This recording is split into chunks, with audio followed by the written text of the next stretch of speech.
Observation അഥവാ നിരീക്ഷണം എന്തെന്ന് നിങ്ങൾ തീർച്ചയായും അറിഞ്ഞിരിക്കണം. ഒബ്സർവേഷന് സിനിമയിൽ വളരെയധികം പ്രാധാന്യമുണ്ട്. ഒരു വ്യക്തിയെ നിരീക്ഷിക്കുക, അതുതന്നെയാണ് ഒബ്സർവേഷൻ കൊണ്ട് അർത്ഥമാക്കുന്നത്. നിത്യജീവിതത്തിൽ നമ്മൾ ദിവസവും എത്ര വ്യക്തികളെ കാണുന്നു.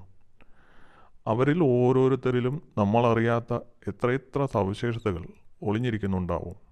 ഈ സവിശേഷതകളെ ആ വ്യക്തി അറിയാതെ നിരീക്ഷിക്കുന്നതിനെയാണ് ഒബ്സർവേഷൻ എന്ന് പറയുന്നത്.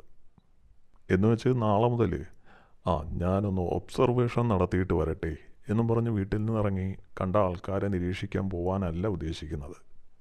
നമ്മുടെ നാട്ടിൽ നമ്മൾ സഞ്ചരിക്കുമ്പോൾ, അതുപോലെ യാത്രകൾ പോകുമ്പോൾ, നമ്മുടെ ബന്ധുജനങ്ങളെയൊക്കെ കാണുമ്പോൾ ഇവരിലെല്ലാം ഓരോരോ സവിശേഷതകളുണ്ട്. നമ്മളിത് ശ്രദ്ധിക്കുന്നുണ്ട്, പക്ഷേ നമ്മൾ ഇതുവരെ അതിനെ നമ്മുടെ ആവശ്യത്തിന് വേണ്ടി ഇതുവരെ അവരിൽ നിന്ന് നമ്മൾ നിരീക്ഷിച്ചിട്ടില്ല.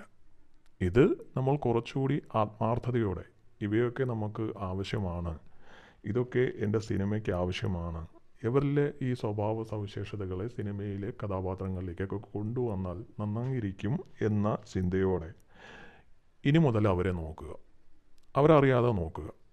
ഇങ്ങനെ ഒരുപാട് സവിശേഷതകൾ ഇപ്പോൾ തന്നെ നമ്മുടെ വീട്ടിലുള്ള മറ്റ് അംഗങ്ങളെ ശ്രദ്ധിച്ചാൽ തന്നെ അവരിൽ ഒരുപാട് പ്രത്യേകതകളുണ്ടാവും.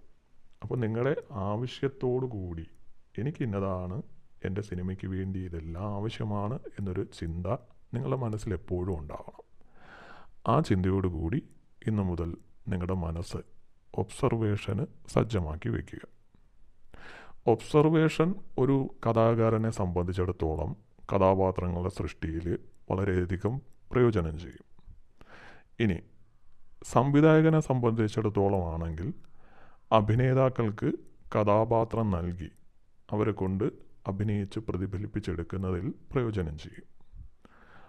ഈ സ്ഥാനത്ത് അഭിനേതാക്കൾക്കാണെങ്കിലോ സംവിധായകൻ ഒരു കഥാപാത്രം പറഞ്ഞു കൊടുക്കുമ്പോൾ അത് ഉൾക്കൊണ്ട് അവതരിപ്പിക്കാൻ അവർക്ക് കഴിയും.